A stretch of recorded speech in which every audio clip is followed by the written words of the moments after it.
I'd like to think that one of the most famous gates in the world are the pearly gates, the ones from the book of Revelations leading to the New Jerusalem.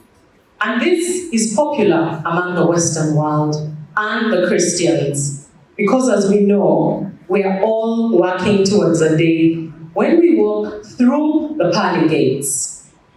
The images that we've seen portray what lies behind the pearly gates as being perfect. It's all white, a clean environment, full of peace and harmony. Everyone there has an angelic voice, and usually there is singing day and night.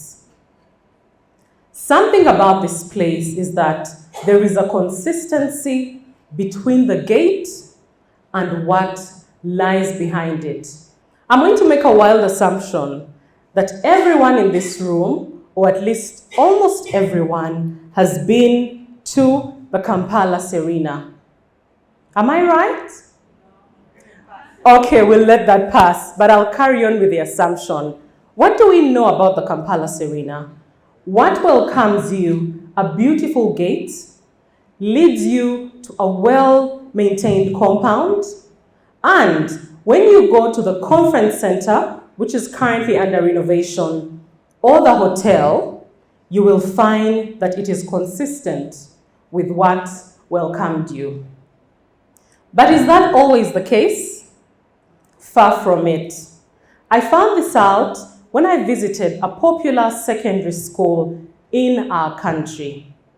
We were welcomed by a grand, beautiful gate.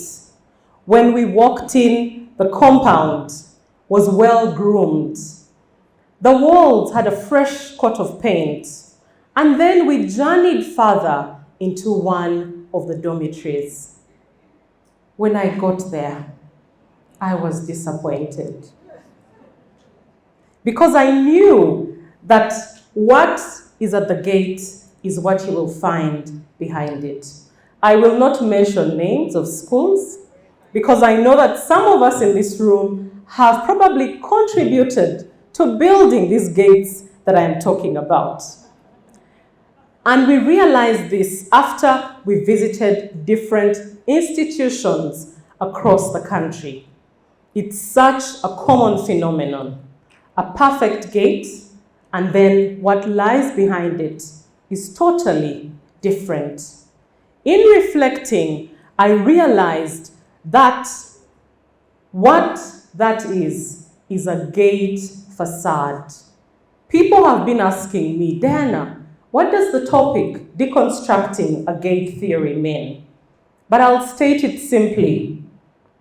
It is a gate facade, and it mirrors us as human beings. How so? Many times, what we see on the top, on the exterior, for some people is not necessarily what lies behind. You'll meet an individual, they are confident, everything is well put, they smell nice, they look like everything is in control. But underneath that, there is upheaval, there is self-doubt, there is fear. There is that evil DJ constantly playing in your mind, reminding you of your weaknesses, reminding you of the times that you have failed. And then the imposter syndrome sometimes quickly takes over. My name is Diana Ondoga, and today we're going to talk about deconstructing the gate theory. I have had my personal gate facade moments, several of them, and they usually show up at critical moments in our lives. When you're taking on a new role, when you have a major life decision to make, the gate facade quickly shows up. The past 8 years, there are two notable gate facade moments that I would like to share with you. The first was when I had to take up a role in a different organization. I received a call And the call came at a point when I was part of a system upgrade project. On that project team, I was the subject matter expert. In my business as usual task, I was looking after 3 or more departments. Now I get a call to lead in one of those departments. It meant I had to directly manage a team of individuals. I walked in on day 1. I looked confident. Earlier, I had called up some of my girlfriends. Of course, the wardrobe had to change. Some of them had tailors, and we sorted out the wardrobe. I walked in there, and the team had lots of expectations. But the evil DJ showed up, asking me, but do you know what you're getting yourself into? Are you sure you have what it takes to do this job? That was the first. The second one was when I took on the current role. The person that held the role before me, they have presence. When they walk into a room, you know that they are in the room. My default on the other side is to enter a room, find a corner, observe, and identify the easiest target that I can start a conversation with.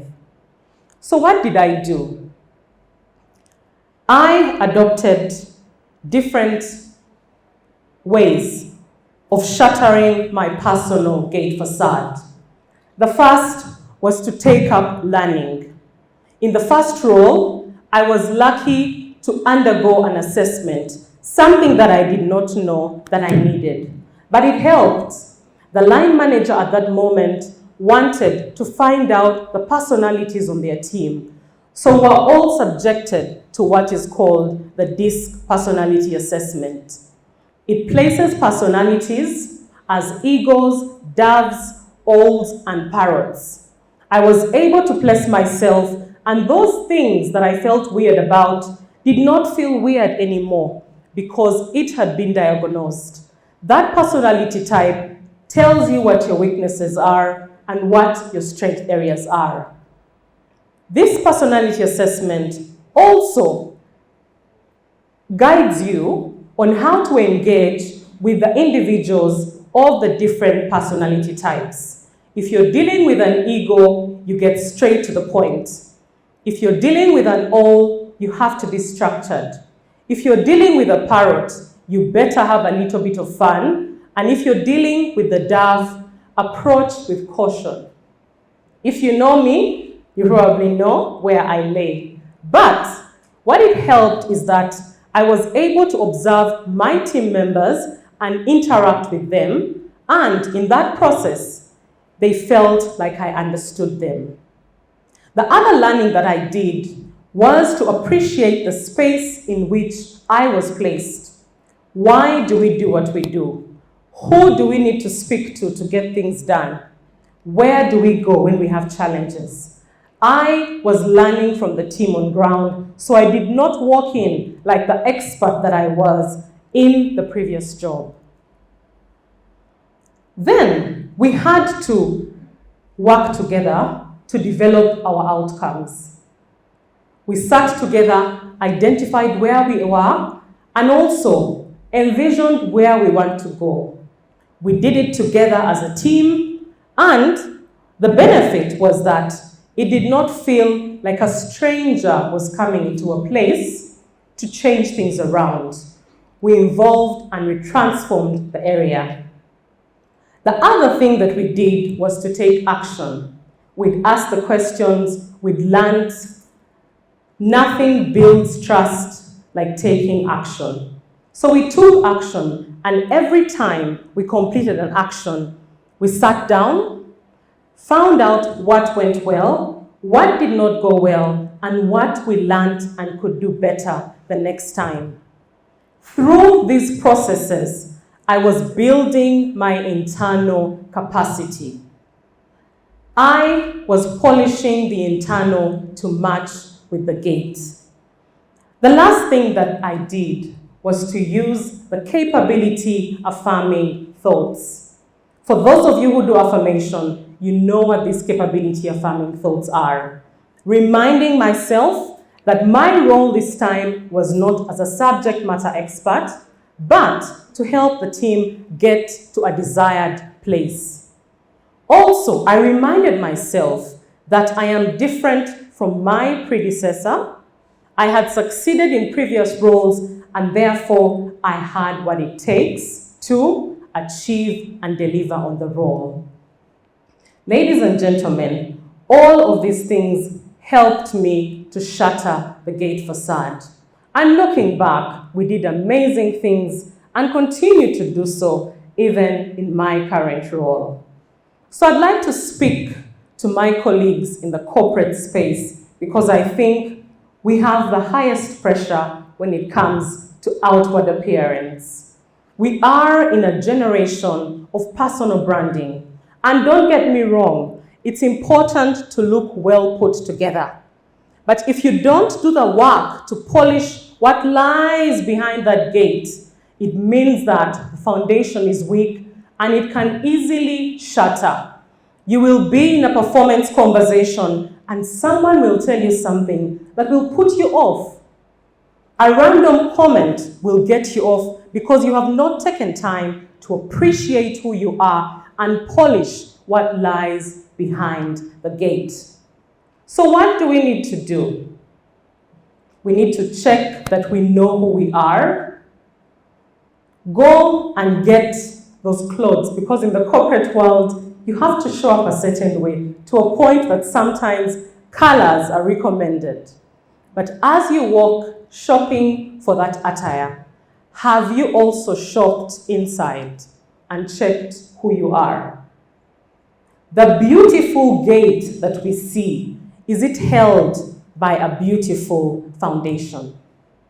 When we do this work, at the end of our lives, when we approach the pearly gates, we can look back at ourselves and be proud that the life that we led was one where the gate matched what lay behind, and our lives were like the pearly gates.